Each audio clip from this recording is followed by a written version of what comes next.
Hey everybody, welcome to JLB Sports TV. I'm Justin Block, and what do you know? It's my 4th video in 1 week. I guess that's some sort of record for this channel, seeing how much I've been taking off lately. But in this video, I wanted to comment on Liverpool's transfer policy. Over the past couple of days, I've been reading some columns and reading some tweets and reading some comments saying that Liverpool have essentially been ripped off for buying all these English players and paying a premium price for them. People think the fees for Andy Carroll, Jordan Henderson, and Stuart Downing, all 35 million, 20 million, and 20 million respectively, are rip-offs. But the one fact that people are missing is that we're not paying all these extravagant fees for players that are sort of past their prime or in their prime, or they're not 27, 28-year-old players. No, these are guys that are about to enter the prime. And in the case of Jordan Henderson and Andy Carroll, these are guys in their, I think, 20, 21 years old who are, just about to enter their prime. And Stuart Downing is, of course, in the prime of his career, and I should have some great seasons for Liverpool ahead.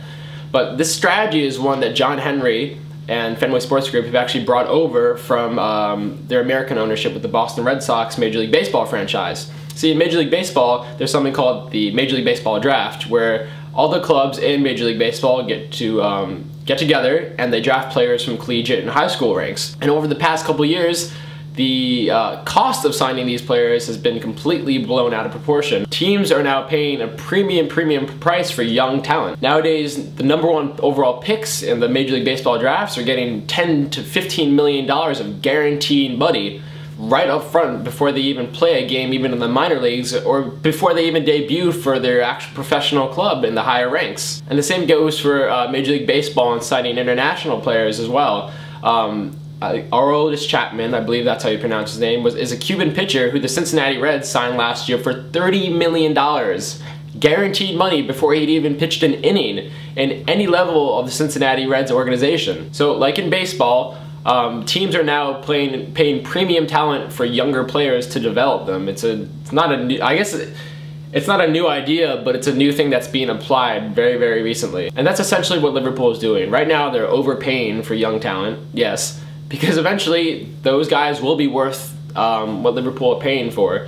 I have the utmost confidence in the eye of Damien Comolli and the plan he has laid out for the club. He's not signing the flavor of the month like Manchester City has been the past couple of years. I know a lot of people have been comparing us to Manchester City all of a sudden for spending all this money. Well, do you not want Liverpool to spend money? They have money for the first time in 3 years. Do you not expect them to spend money? And they're not going out and recklessly throwing it at international players. They're signing guys who are proven in the Premier League, proven at a young age, and will continue to prove themselves. There's no readjustment time in between. Whereas Manchester City, they're going to go in and sign Robinho hours after all of a sudden they get money for 32 million pounds, and he's a bust. He was sold to AC Milan for half that fee and didn't give Manchester City nearly as much as they would have hoped. Edin Dzeko, I believe he was signed for 30 million pounds. I think he returned 1 goal in FA Cup play, had no Premier League goals. If it wasn't for Torres bombing the second half of the season, he would have been the storyline of a busted transfer in the January window. Jerome Boateng last year, where is he now? I think he's headed back to Germany.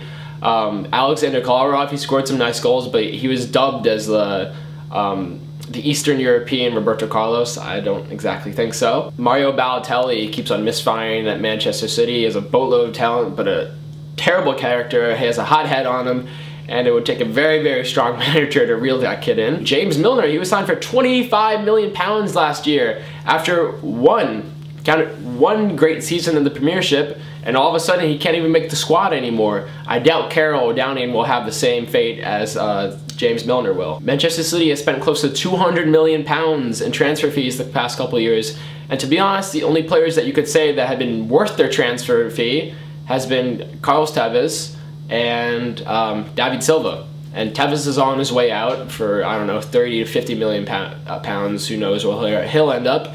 And Silva is safely at the club. He had a great season last year. And the problem with Manchester City is they're buying superstars who all have bloated egos, which have been inflated by the price that City has put on their head and the wages that they're being paid a week. And they've been told that they are superstars and that they're wanted at Manchester City.